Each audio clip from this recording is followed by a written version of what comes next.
This is Design Safe Radio, where natural hazards researchers strive to make our society more resilient to everything nature throws at us. Hey, hello, and welcome again to another episode of Design Safe Radio. I'm your host, Dan Zahner, and super excited to talk with my friend, Dr. Joe Wartman from the University of Washington, who is one of the principal investigators at the NHERI RAPID facility and all-around good dude. Joe, it's good to see you again. It's great to be here. Thanks for having me. I'm really excited to finally make my appearance on Design Safe Radio. Yes, we've been trying to wrangle you for years, and we finally lassoed you into 40 minutes here. So Joe and I, outside of the RAPID workshop, which we'll talk about a little bit, we've gotten to man the booth at the American Geophysical Union fall meeting a couple times. So you may have seen Joe there, and we always just have a really great time together, and just appreciate his depth of expertise and ability to explain things in ways that even a normal dude like me can understand. So really looking forward to hearing what you have to say about the great things that the RAPID is doing.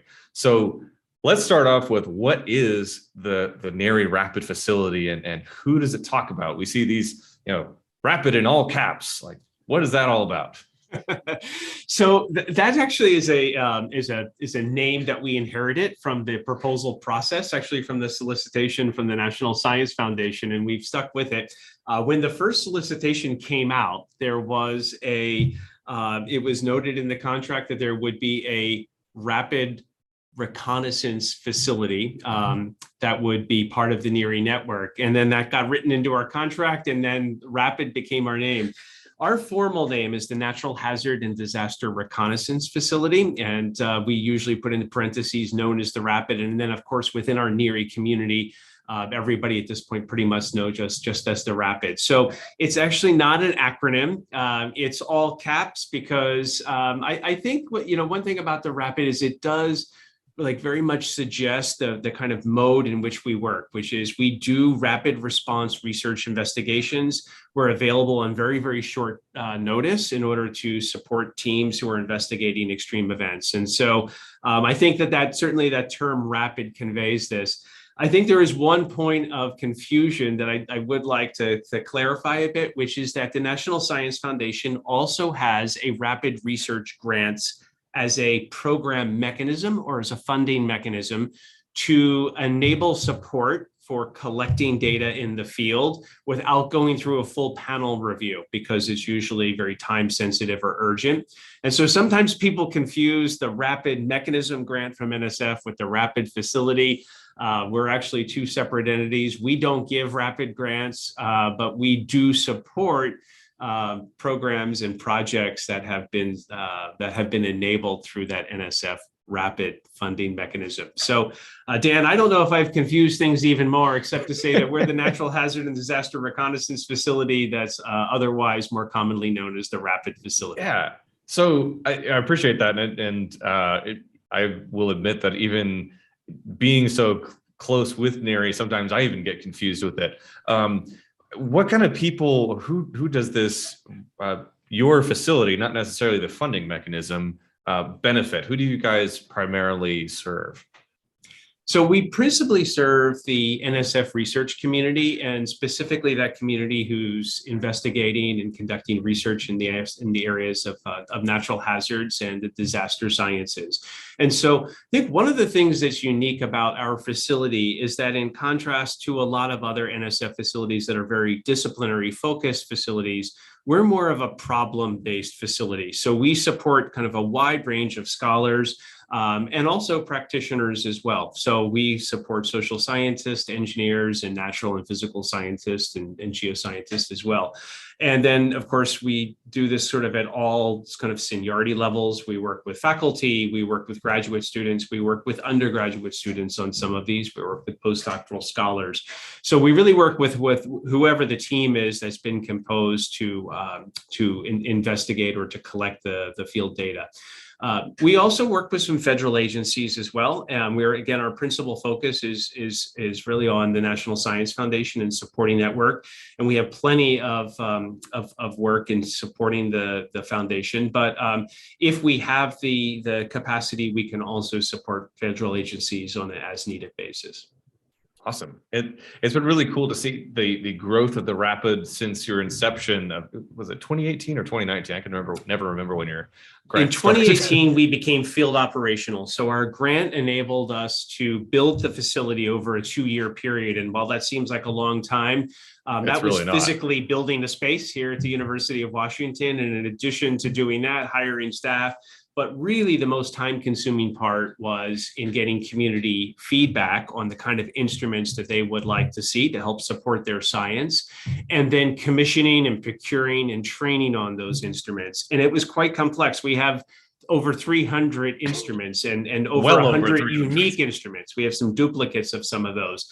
So we have many different software programs. It was really a pretty steep ramp up in becoming field operational, but we did open the doors on schedule in September 2018. And then since that time, we have supported something in the order of about 90 field missions. Wow. And some of those range from hurricane response to really interesting things, which we'll get into a little bit about your background from New Zealand. But kind of the gamut from a couple of days short things to local operations in the Pacific Northwest and even as far afield as Southeast Asia, I believe. So there's all sorts of things that you guys have been involved in. Yeah, we've traveled worldwide, and we just had a deployment in Germany supporting a gear mission that was looking at erosion induced by some of the major floods that occurred last summer and that undermined some historic bridges. That's just a recent example. Other recent projects are the Marshall Fire in Colorado. So we have a lot of projects based in the US. There is a bit of a seasonality to what we do.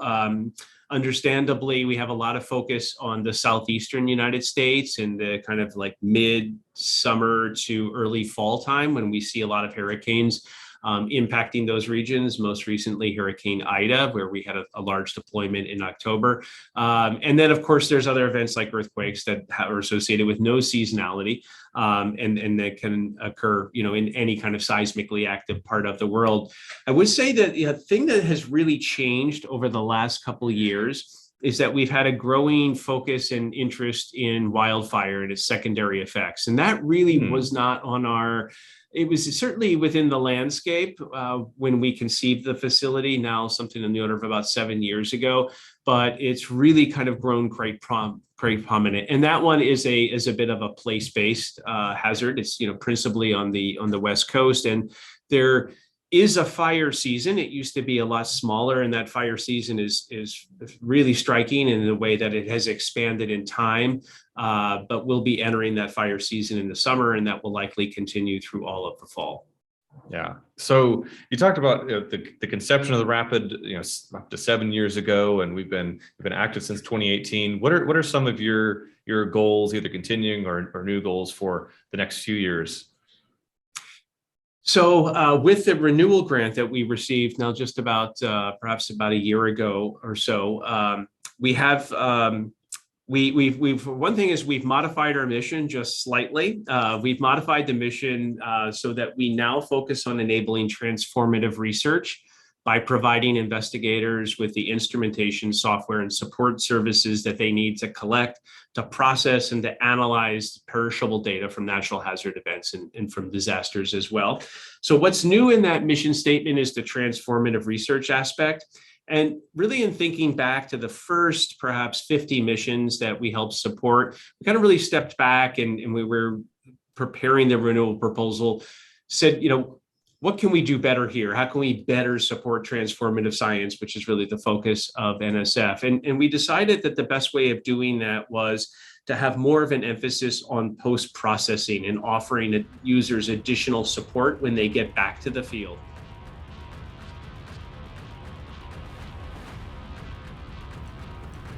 Thanks for listening to today's episode of Design Safe Radio.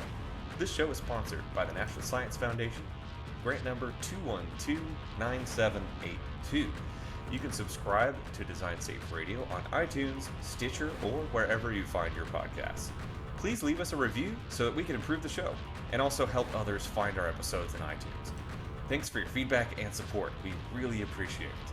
You can find out more about NHERI at designsafe-ci.org. on Facebook at Design Safe Radio or on Twitter at NHERI Design Safe.